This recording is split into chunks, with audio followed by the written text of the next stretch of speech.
বর্ষা প্রায় শুরুর মুখে, আর এই সময় আমরা মুখরোচক কিছু খেতে কে না ভালোবাসি। আজ আমি বাংলার একটা খুব বিখ্যাত স্ট্রিট ফুড নিয়ে চলে এসেছি। আজ বানাবো নিমকি চাট। আমাদের কলকাতার রাস্তাঘাটে যে কোনো জায়গায় এই নিমকি চাট পেয়ে যাবেন। তাই আজকে আমি এটাই বানিয়ে দেখাবো। দেখুন, এর জন্য আমি প্রথমে নিয়ে নিয়েছি লাল নিমকি। এটা লাল নিমকিতেই সাধারণত হয়ে থাকে। এরপর এর মধ্যে দিয়ে দিয়েছি একদম ছোট্ট ছোট্ট করে কেটে রাখা পেঁয়াজ কুচি। আমি দুটো মিডিয়াম সাইজ পেঁয়াজ নিয়েছি আলু মাখা। আলুটাকে আমি সেদ্ধ করে নিয়ে ছোট্ট ছোট্ট টুকরো টুকরো করে কেটে নিয়েছি।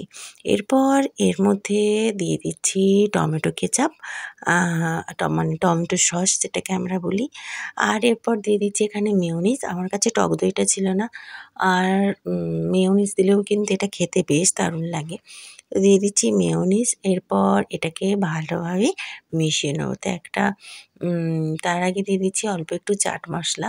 এখানে আপনারা ধনে গুঁড়ো, জিরে গুঁড়ো অ্যাড করতে পারেন। তো দেখুন, চাট মশলাটা দিয়ে দিয়েছি। এরপর এই সমস্ত কিছুটা ভালোভাবে কিন্তু মিশিয়ে নিতে হবে। বর্ষার সময় কিন্তু এটা খেতে বেশ ভালো লাগবে, আর যে কোনো সময় কিন্তু এটা খেতে দারুণ লাগে। তো কমেন্ট বক্সে কিন্তু আপনারা জানাবেন আপনাদের কী কী খেতে ভালো লাগে। এরপর এখানে দিয়ে দিচ্ছি একটু বিট লবণ। লবণটা আপনারা আপনাদের স্বাদ মতো ব্যবহার করবেন। তবে সাধারণ লবণ এখানে না দিলেই ভালো, বিট লবণ দিলেই টেস্টটা ভালো আসে। আর এরপর দিয়ে দিচ্ছি ঝুরি ভাজা।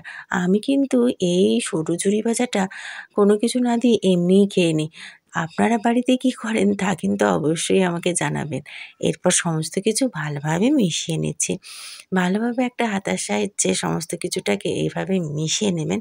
আমার যেন মনে হলো এর মধ্যে আরও একটু টমেটো সস আর আরেকটু মেয়োনিজ দিলে ভালো হয়।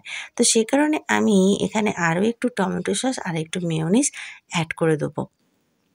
আমি তো আগেই বলেছি যে আমার কিন্তু এটা খেতে দারুণ লাগে, আর আমি যে বাচ্চাদের টিউশন পড়াই তাদের আবদার মেটানোর জন্যই কিন্তু আজকের এটা বানানো। আর এই ব্লগ ভিডিওটা খুব তাড়াতাড়ি আমার চ্যানেলে চলে আসবে। তো সমস্ত কিছু আমি ভাবলাম এখানে আরও একটু একটু করে দিয়ে দিই। তো সব কিছুটাই আরও একটু করে দিয়ে দিয়েছি। এরপর ভালোভাবে আরও একটু মিশিয়ে নেবো। দেখো, আমি ভালোভাবে একটা হাতার সাহায্যে এই সমস্ত কিছুটাকে মিশিয়ে নিচ্ছি। আমার তো এটা মাখতে মাখতেই জিভে জল চলে আসছিল, আর কোনো রকমে আটকে রেখেছিলাম। তো দেখো, ভালোভাবে এটাকে এখন মিশিয়ে নিচ্ছি। মেশাতেই যেন মনে হচ্ছিলো একটুখানি নিয়ে খেয়ে নিই।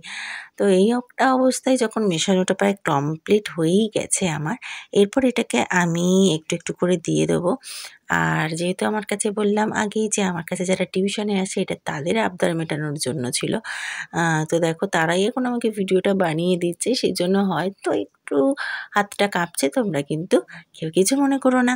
তো দেখো, এরকমভাবে ভালোভাবে এটাকে উল্টে পাল্টে কিন্তু মাখিয়ে নিতে হবে। নিমকি চাটের এটাই একটা, খুব ভালোভাবে কিন্তু সমস্ত কিছুটাকে মাখাতে হবে। না হলে কিন্তু এটার মধ্যে ঠিক ফ্লেভারগুলো আসবে না, আর তখন কিন্তু এটা খেতে একদম বাজে হয়ে যাবে। তো দেখো, সমস্ত কিছুটা আমি এই জন্যে ভালোভাবে সময় নিয়ে এদিক ওদিক উল্টে পাল্টে ভালোভাবে মাখিয়ে নিচ্ছি। এরপর আমি ছোটো ছোটো ট্রেতে এটাকে দিয়ে দেবো, আর ওদের সব্বাইকে দিয়ে দেবো। তো দেখো, আমি এটা দিয়ে দিয়েছি। ওপর থেকে কিছুটা আরও টমেটো সস, ঝুরি ভাজা আর মেয়োনিজ ছড়িয়ে দিয়েছি। আর ভিডিওটা কেমন হয়েছে তোমরা কিন্তু অবশ্যই জানাবে। আর দেখো, এই হচ্ছে আমার বাচ্চা পার্টি। তো এরা এখন খাচ্ছে। আর ভিডিওটা কেমন হলো অবশ্যই কিন্তু কমেন্ট বক্সে জানিও। অন্য কোনো ভিডিও নিয়ে আমি আবার আপনাদের সামনে চলে আসবো। সবাই ভালো থাকবেন, সুস্থ থাকবেন। টাটা।